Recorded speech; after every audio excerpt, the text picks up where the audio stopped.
महादेव के 12 ज्योतिर्लिंगों में से एक ऐसा रहस्यमय ज्योतिर्लिंग है जो कि कई सालों तक बर्फ की चट्टानों के नीचे दबा रहा और न जाने कितने ही बर्फीले तूफानों का उसने सामना किया। किंतु जब इसके ऊपर से बर्फ की परत हटने लगी और जब यह मंदिर सामने आया तो इसने पूरी दुनिया भर के वैज्ञानिकों को हैरानी में डाल दिया।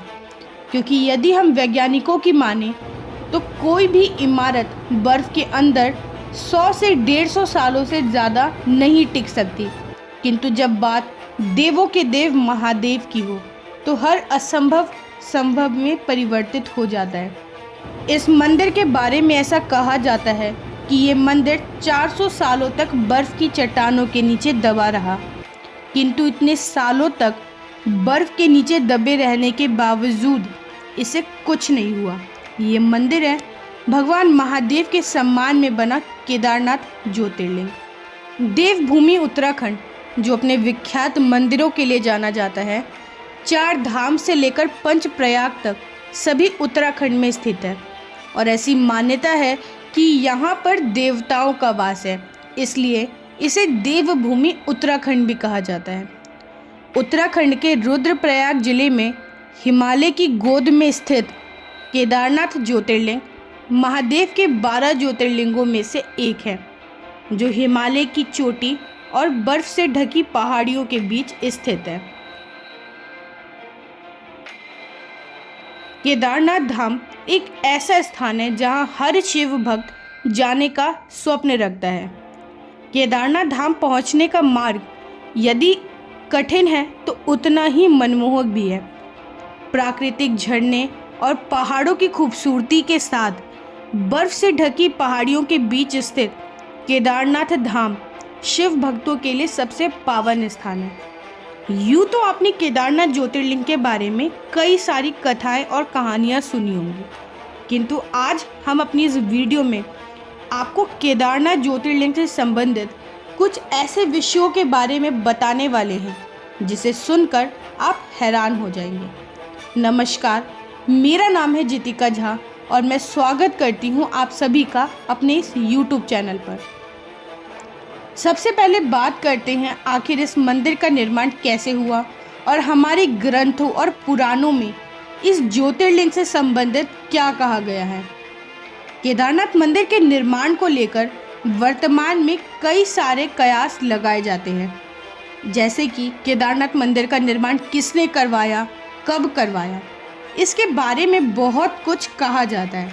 प्राचीन ग्रंथों और साहित्यों के अनुसार ऐसा कहा जाता है कि ये मंदिर 12वीं से 13वीं शताब्दी का है, और यदि हम पुराणों और ग्रंथों की माने तो इस मंदिर का निर्माण 8वीं शताब्दी में आदि गुरु शंकराचार्य द्वारा करवाया गया था।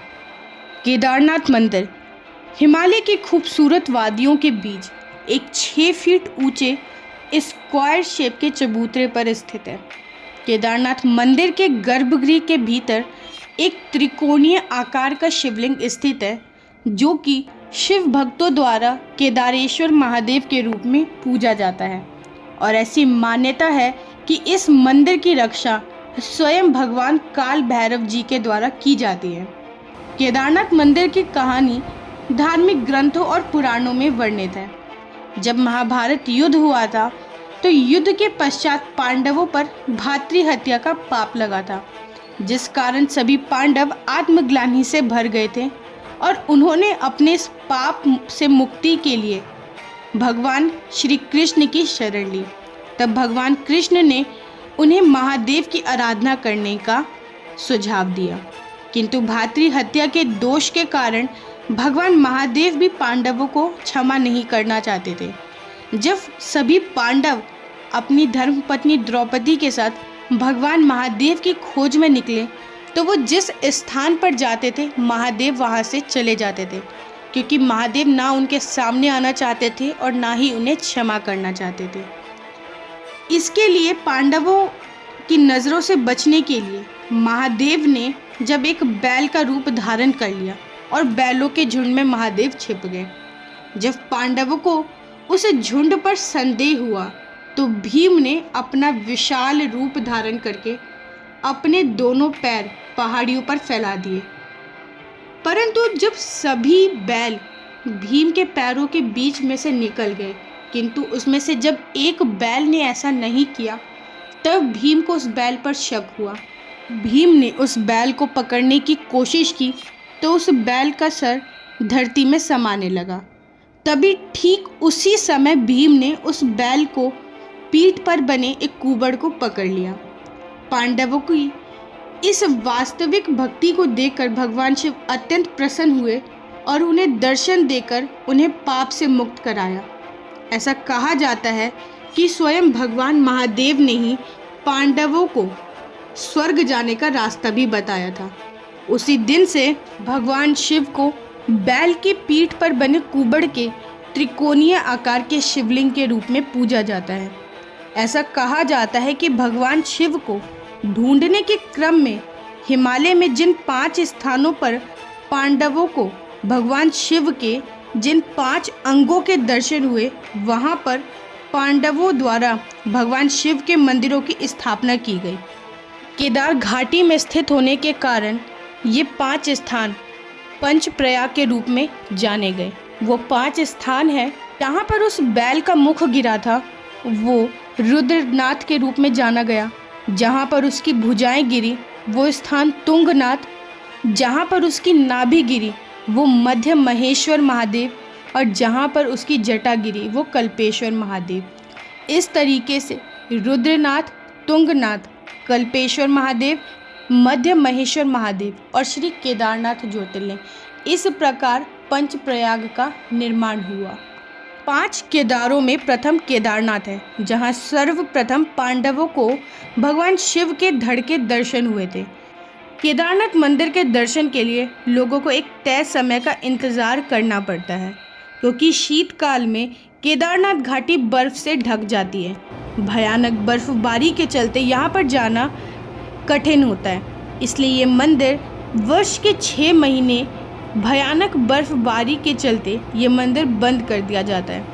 और ऐसा माना जाता है कि जब ये मंदिर 6 महीनों के लिए बंद रहता है तो स्वयं भगवान महादेव के अवतार श्री काल भैरव इस मंदिर की और इसके आसपास के क्षेत्र की रक्षा करते हैं। 16 जून 2013 का दिन केदार घाटी में बसे लोगों के लिए किसी अभिशाप से कम नहीं था।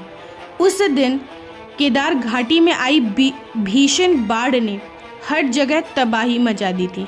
केदार घाटी में स्थित एक भी ऐसी जगह शेष ना थी जो कि बाढ़ की चपेट में ना आई हो। केदारनाथ मंदिर को छोड़कर हर जगह तबाही मची थी। कहते हैं केदारनाथ मंदिर से 5 किलोमीटर ऊपर बादल फटने की वजह से चोराबारी ग्लेशियर के पास बनी झील थी, जिसके टूटने के कारण उसका सारा पानी नीचे की ओर आ गया। ये नज़ारा बिल्कुल एक जल प्रलय की जैसा था। ठीक उसी समय मंदिर के पीछे कुछ दूर एक विशालकाय चट्टान आकर रुक गई, जिसने उस भयानक जल प्रवाह को 2 भागों में बांट दिया, और जिस कारण बाढ़ का सारा पानी मंदिर के दोनों ओर से होकर निकल गया और मंदिर सुरक्षित रह गया। तो ये तो थी केदारनाथ मंदिर के रहस्यों से संबंधित हमारी ये वीडियो। मैं आशा करती हूँ आपको ये वीडियो पसंद आई होगी, और अगर आपको ये वीडियो पसंद आई तो इस वीडियो को लाइक करें, चैनल को सब्सक्राइब करें, साथ ही कमेंट बॉक्स में हर हर महादेव लिखना ना भूलें। जय श्री केदार।